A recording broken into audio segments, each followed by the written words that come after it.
So hello everyone, आज की इस वीडियो में मैं आपको करूण रस और हास्य रस बताने वाला हूँ जो कि एग्जाम में 100% आता ही आता है। और एक चीज़ बता दूँ कि आज इतना आसान आसान उदाहरण लेकर आ गया होता है, इतना आसान परिभाषा और उदाहरण है ना, गारंटी एक बार में समझ में आ जाएगा।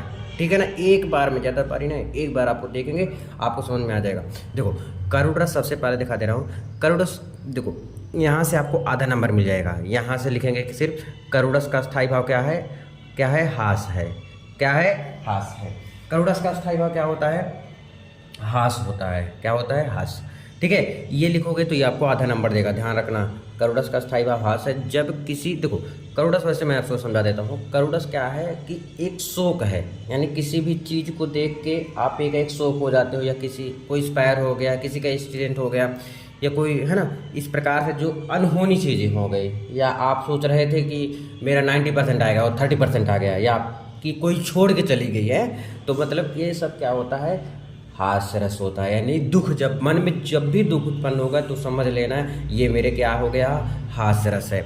वही लिखा है करूण रस में। करूण रस का स्थायी भाव हास्य है। जब किसी अपने, क्या, अपने प्रिय व्यक्ति, क्या, अपने प्रिय व्यक्ति के पीड़ित होने पर, या अपनी प्रिय वस्तु, वैभव आदि से कष्ट होने पर हृदय में जो विनोद उत्पन्न होता है, जो विनोद उत्पन्न होता है, यानी जो जागृत होता है, जो शोक उत्पन्न होता है, आप कह सकते हो, उससे करूण रस कहते हैं। फिर से हम समझते हैं करूण रस क्या होता है। देखो, करूण रस का स्थायी भाव क्या होता है, हास है। जब किसी अपने प्रिय व्यक्ति, यानी जब कोई अपना छोड़ देता है, अपना क्या है, अपना छोड़ देता है, या अपना कोई पीड़ित व्यक्ति हो जाता है, या कोई पीड़ित हो जाता है, जो मन में शोक उत्पन्न होता है ना, जो मन में क्या होता है, शोक उत्पन्न होता है, या वैभव आदि से कष्ट होने पर हृदय में जो विनोद उत्पन्न होता है, उसे हम करूण रस कहते हैं। समझ आ गई? आसान है कि नहीं आसान है? करूण रस आ जाएगा, कोई दिक्कत आपको नहीं ना? तो करूण रस हो गया क्लियर। फिर से एक बार, करूण रस का स्थायी भाव हास है। जब यह कुछ मतलब उस मन में, जो मन में दुख उत्पन्न होगा तो करूण रस होता है। देखो उदाहरण, दुख ही जीवन की कथा रही, क्या कहूँ आज जो नहीं कही, ये भी है।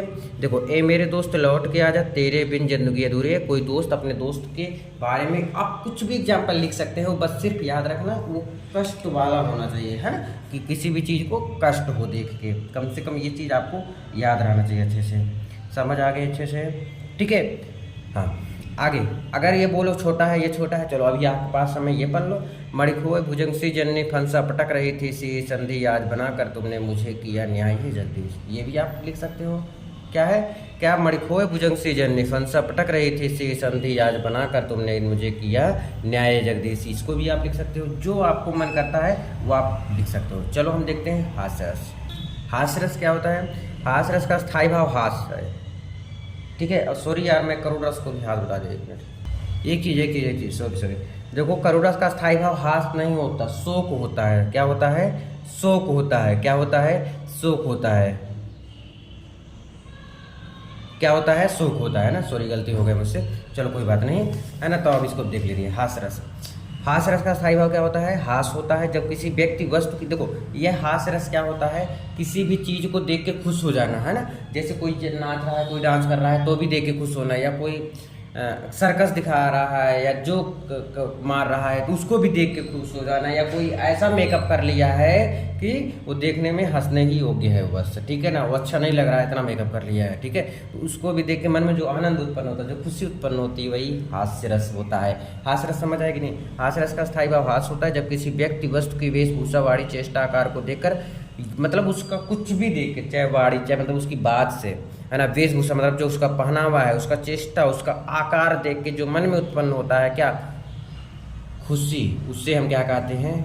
हास्य रस कहते हैं। समझ आया हास्य रस क्या होता है? हास्य रस का स्थायी भाव हास होता है। जब किसी व्यक्ति वस्तु की वेशभूषा, वाणी, चेष्टा, आकार को देखकर मन में आनंद उत्पन्न होता है, उसे हास्य रस कहते हैं। चलो, बिंदे के वासी तपो व्रतधारी महाविदुनारी दुखारी, इसका उदाहरण है गौतम तीर तरि तुलसी, सो कथा सुनिभे मुनि वृंद सुखारे। बिंदे के वासी तपो, देखो, बिंदे के वासी तपो व्रतधारी महाबिंदु नारी दुखारे, और गौतम तीतर तुलसी सो कथा सुनिभे मुनि वृंद सुखारे। आगे है हाथी जैसे दें, गैंडे जैसी चाल, तरबूजे से खोपड़ी, खरबूजे से गाल। तो मतलब देखो, इसको सुनने में क्या लग रहा है मेरे दोस्त? हंसी उत्पन्न हो रही है कि नहीं? खुशी उत्पन्न हो रही है कि नहीं? बस वही चीज़ है, किसी भी चीज़ को देख के अगर खुशी उत्पन्न होती है आपके मन में, है ना, खुश होते हो आप उसको देख के, तो वही क्या होता है? हास्य रस होता है। क्लियर हुआ? हास्यरस क्लियर, कोई डाउट नहीं ना? तो चलो आज के लिए बस इतना ही, मिलते रहे वीडियो में, तुरंत कमेंट कर दीजिएगा क्या समझ नहीं आया। Thank you.